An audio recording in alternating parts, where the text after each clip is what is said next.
বলিউডের জনপ্রিয় অভিনেত্রী ঐশ্বরিয়া রায় বচ্চন, যিনি সৌন্দর্য ও অভিনয়ের জন্য বিশ্বজুড়ে পরিচিত।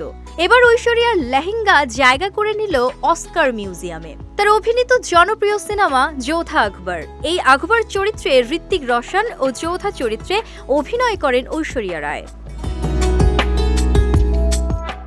আশুতোষ গোয়ারিকর পরিচালিত সিনেমাটি মুক্তি পায় 2008 সালে।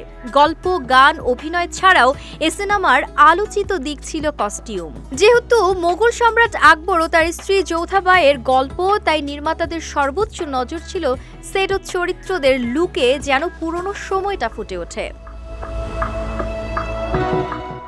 সিনেমায় আকবরের সঙ্গে যোধার বিয়ের দৃশ্যে ঐশ্বরিয়াকে পরানো হয় একটি লাল লেহেঙ্গা। সেই লেহেঙ্গা এবার জায়গা পেল দ্য একাডেমি মিউজিয়ামে। সেখানে প্রদর্শিত হবে লেহেঙ্গাটি। সম্প্রতি সোশ্যাল হ্যান্ডেলে অস্কার কর্তৃপক্ষ যোধা আকবরের ক্লিপস শেয়ার করে খবরটি জানিয়েছে। শুধু এ লেহেঙ্গা নয়, যোধা আকবর ঐশ্বরিয়ার পোশাক ছাড়াও বিশেষ মনোযোগ দেওয়া হয়েছিল গয়নায়।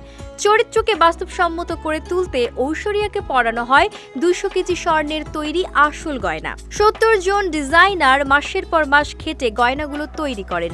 শুটিংয়ের সময় গয়নাগুলো যাতে খোয়া না যায়, সেজন্য সেটে সবসময় ঐশ্বরিয়াকে পাহারা দিতেন 50 জন নিরাপত্তারক্ষী।